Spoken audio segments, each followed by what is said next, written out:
Indonesia's football president has told Al Jazeera that they are a sleeping giant as they aim to host the World Cup in 2038.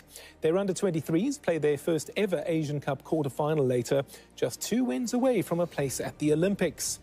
Tom Simon.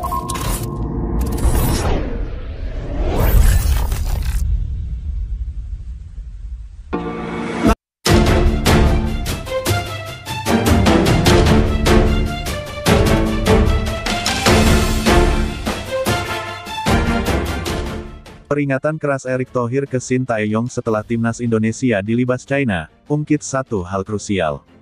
Peringatan Erick Thohir ke Shin Tae-yong seusai timnas Indonesia dilibas China, ungkit satu hal krusial. Dilansir tribunwow.com, babak ketiga kualifikasi Piala Dunia 2026 Grup C Zona Asia sejauh ini sudah memakan 2 korban pelatih kepala. Di mana Australia sudah memecat sang pelatih Graham Arnold dan terkini Arab Saudi memutuskan untuk tak lagi menjalin kerjasama dengan Roberto Mancini. Fenomena itu menunjukkan jika persaingan di grup C sangat tinggi karena setiap federasi menuntut pelatihnya untuk bisa meloloskan negaranya ke Piala Dunia 2026. Berdasarkan hal itu, Ketua Umum PSSI, Erick Thohir dalam keterangannya memberikan peringatan untuk Shin Tae-yong terkait satu hal krusial yakni tim dan juga taktik di setiap pertandingan. Mengingat, masih ada 6 laga yang harus dilakoni oleh timnas Indonesia di grup C.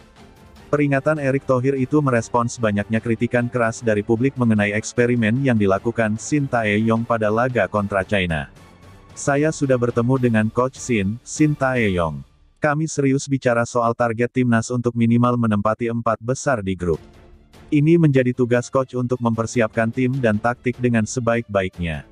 Terutama di 2 laga kandang melawan Jepang dan Arab Saudi, bulan depan, kata Erick Thohir pada Jumat tanggal 25 Oktober tahun 2024. Menurut Erick Thohir, PSSI selaku federasi selalu memberikan dukungan penuh demi terpenuhinya kebutuhan timnas Indonesia. Kita harus maksimal secara taktik. Stabilitas yang mulai terbangun mesti dipertahankan sehingga saat main, taktik sudah siap dan matang, ujarnya. Rentetan hasil yang didapatkan timnas Indonesia di kualifikasi Piala Dunia Zona Asia ronde ketiga sudah dievaluasi oleh PSSI. Di mana, dari 3 laga itu, timnas Indonesia mendapatkan 2 kali hasil seri dan 1 kali kekalahan. Timnas Indonesia bermain imbang kontra Arab Saudi 1-1, Bahrain 2-2 dan di laga ketiga menelan kekalahan dari China dengan skor 2-1, 10-15 Oktober tahun 2024. Pemanggilan Shin Tae-yong untuk mendapatkan evaluasi dari PSSI disampaikan secara langsung oleh Ketua Badan Tim Nasional BTN Sumarji. Sebagaimana diketahui, timnas Indonesia baru mendapatkan 3 poin dari 4 laga yang sudah dilakukan. Imbasnya, anak asuh Shin Tae-yong terdampar di posisi kelima klasemen sementara grup C. Jadi yang perlu disampaikan, kami bermain imbang dalam 3 pertandingan awal dan terakhir kalah. Selesai pertandingan melawan China, perasaan pemain semuanya bergejolak, kata Sumarji di Stadion Madia, Senayan, Jakarta Pusat, Kamis tanggal 24 Oktober tahun 2024 dikutip tribunwow.com dari bolasport.com. Lebih lanjut, Sumarji membeberkan fakta mengenai kondisi para pemain timnas Indonesia seusai gagal menang kontra China. Padahal, sejak awal, timnas Indonesia banyak diprediksikan bisa mendapatkan 3 poin atas China. Padahal dari awal, timnas Indonesia diprediksi bisa menang atas China. Kegagalan timnas Indonesia menang atas China buat perencanaan dan target dari PSSI pun meleset. Apabila kemarin timnas Indonesia menang atas China, skuad Garuda berhasil menempati posisi kedua klasemen sementara grup C. Dan pastinya bakal membuka peluang timnas Indonesia ke Piala Dunia 2026 semakin besar. Kami berpikir bahwa lawan China bisa menang tapi faktanya tidak. Setelah itu kami semua berkumpul dan melakukan evaluasi baik dari tim pelatih maupun semuanya, kata Sumarji.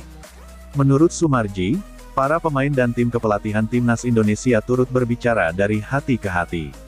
Semua sangat kecewa dengan hasil tersebut meskipun timnas Indonesia mampu bermain bagus. Kami sepakat setelah pulang kekalahan. Ini menjadi motivasi sebagai pelecut kami di laga-laga selanjutnya, ujar Sumarji. Pada laga berikutnya, timnas Indonesia bakal menantang Jepang dan Arab Saudi di Stadion Utama Gelora Bung Karno, SUGBK, Senayan, Jakarta Pusat, 15 dan November tahun 2024. Sumarji berharap, pemain timnas Indonesia bisa bekerja keras lebih lagi pada pertandingan nanti. Jadi dalam laga kandang nanti, saya minta para pemain bekerja lebih keras lagi. Para pemain harus bisa menyatukan karena ini urusan hati, ungkap Soemarji. Sementara itu, dalam evaluasinya kepada Sintayong, ia membeberkan keinginan PSSI. PSSI meminta kepada semua pemain timnas Indonesia untuk bisa menyatu. PSSI ingin semua pemain timnas Indonesia bisa bermain lebih solid lagi. Sintayong pun sudah menyepakati hasil evaluasi yang disampaikan dan diminta oleh PSSI. Jadi hasil evaluasinya itu bagaimana tim ini ternyata masih kurang bisa menyatu dan kurang ada chemistry. Sehingga perlu untuk meningkatkan komunikasi yang baik dan membangun chemistry yang baik. Saya berupaya dan berusaha mengambil hati para pemain dan tim pelatih. Sehingga bisa menyatu untuk satu tujuan yakni menang, tutup Soemarji. You pray that this life will carry on. I stay until you leave me drowning. I've slayed a couple demons in my day. You don't know I can't be slain.